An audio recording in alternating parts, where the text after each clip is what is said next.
পায়রা বন্দরের সক্ষমতা বাড়াতে আরও একটি বড় উদ্যোগ গ্রহণ করেছে সরকার।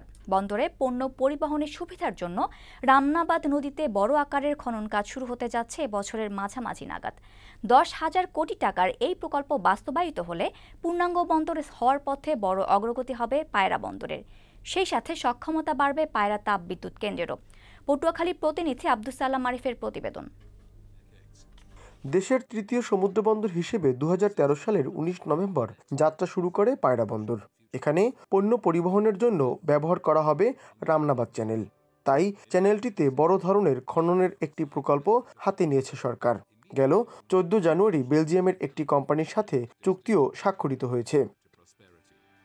বেলজিয়ামের এক্সপোর্ট ক্রেডিট এজেন্সির সহায়তায় এবং এইচএসবিসি ও কনসোর্টিয়াম ব্যাংক থেকে ঋণ নিয়ে ড্রেজিংয়ের কাজ করবে পায়রা ড্রেজিং কোম্পানি লিমিটেড।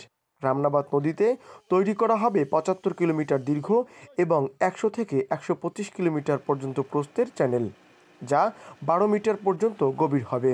আগামী জুন-জুলাই নাগাদ শুরু হবে ড্রেজিংয়ের কাজ, শেষ হবে 34 মাসের মধ্যে।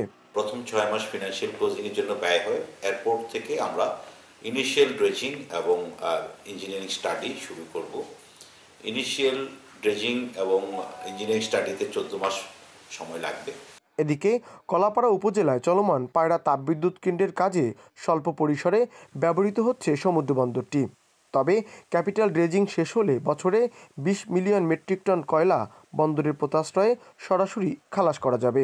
একমাত্র যোগাযোগ মাধ্যম সেটা হচ্ছে নদীপথ। এখানে তো আমাদের নদীর ড্রাফটটা এখানে একটা বড় চ্যালেঞ্জ আমাদের জন্য, যে ড্রাফটের পর্যাপ্ত ড্রাফট না থাকার কারণে বড় লার্জ ভেসেলগুলো আমরা আনতে পারতাছি না। দেশের দক্ষিণ পশ্চিমাঞ্চলের বাসিন্দাদের প্রত্যাশা নির্ধারিত সময়ের মধ্যে সম্পন্ন হবে এসব প্রকল্প, আর পূর্ণাঙ্গ বন্দর হিসেবে যাত্রা শুরু করবে পায়রা বন্দর। আব্দুস সালাম আরিফ, বৈশাখী সংবাদ, পটুয়াখালী।